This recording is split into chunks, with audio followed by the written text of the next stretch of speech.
Queen City News staying on top of breaking news out of Columbia, South Carolina. Prosecutors say a Nigerian man is facing life in prison in connection with a sextortion case that led to the death of a local lawmaker's son. Well, that suspect's arrest was announced this morning.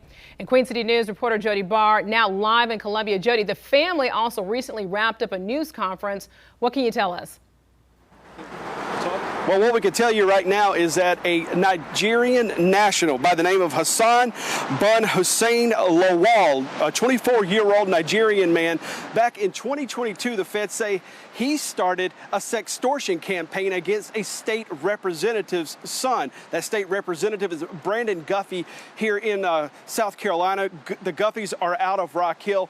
And what the feds say is that Mr. Lawal began a sextortion campaign against this victim, the Guffey, the 17-year-old son of the state representative. His name is Gavin Guffey. And what he did was the victim, the minor victim in this case, agreed to send some sexually explicit photographs to this Nigerian man who was posing as a female online, the feds say. And at that point, that Nigerian man then tried to extort money from the Guffey victim to keep from exposing these photographs to the public.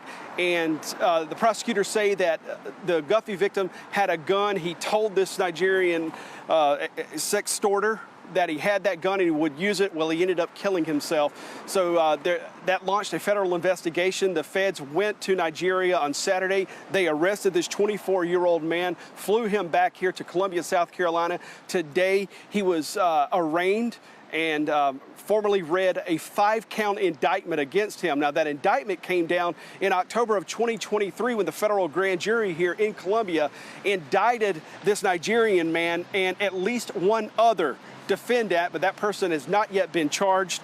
And today, the government with the judge agreed to partially unseal this 5-count indictment. It includes crimes that, if convicted, could send Mr. Lawal, this Nigerian national, to prison here for the rest of his life. We're looking at child exploitation, child porn involving death, the child porn distribution, coercion and enticement of a minor, cyber stalking, and interstate threat to extort. The prosecution says that this Nigerian national did not stop with the Guffey victim, that 17-year-old boy.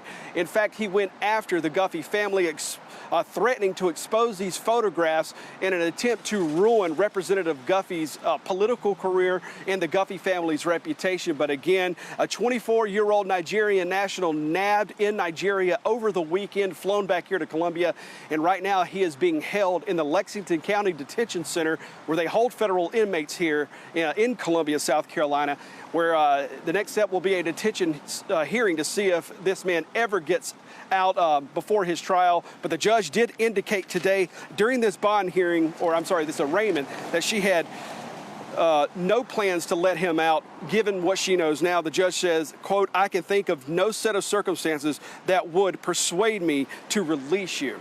So again, here in Columbia, this arraignment happening this morning. We heard from the FBI, the U.S. Attorney's Office, SLED Chief Mark Hill here today, and the Guffey family. But this man now facing potentially the rest of his life in a U.S. prison if convicted of these charges.